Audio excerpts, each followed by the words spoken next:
There was a time in recent history where many children would starve and develop diseases like polio. In response to this, the government would hand out slips that would be exchangeable for food. However, much of this food was spoiled meat and they would often run out too.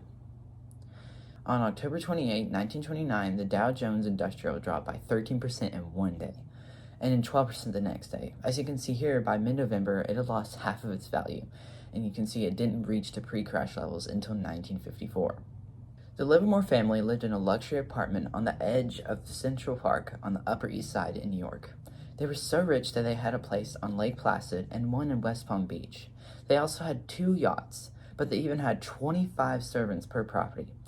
On that day, Miss Livermore decided to fire them all for a replacement with French servants so they would speak French to her. That's a lot of lost jobs. Things like this by the rich and even the middle class is ultimately what would cause the crash. After the crash, many people would even jump out windows, and employment rates would be as high as 40% in some places. Here's an example: the Martinez family. They had to live in a single flat with 12 siblings. The neighborhood is still part of the state. This right here in the picture is Les Oris.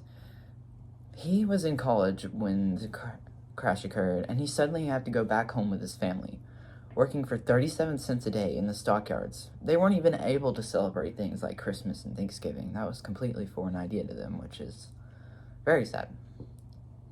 This next story is actually of my great-grandma Zelda and her growing up in depression. Although I forgot many of her stories, I do know that growing up, she had to sleep in a bed with 3 of her sisters, and her younger one slept in a crib. Her brother wasn't even able to live with them and lived with other members of the family.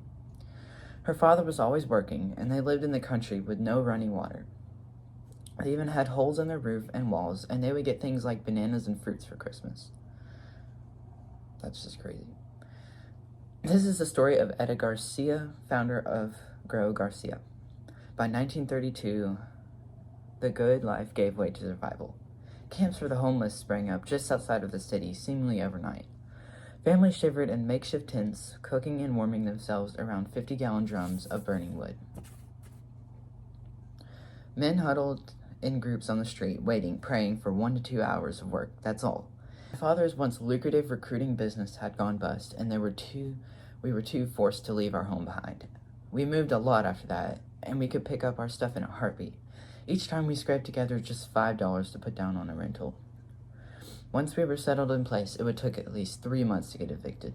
If we got lucky, my father scored odd jobs in the meantime, menial tasks wherever he could find.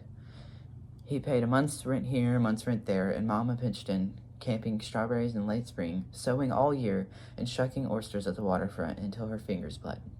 We kids could help as we could. We did everything to do to get by. Our family went for long stretches without heat or lights or running water.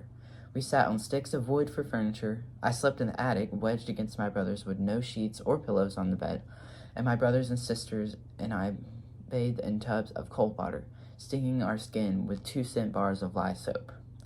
We chopped down trees to burn the kitchen stove. We used candles instead of expensive lamp oil, dripping wax on chipped saucers to hold the tapers in place. Like most kids our age, I took nothing for granted, certainly not school supplies. At that time, even school was a luxury.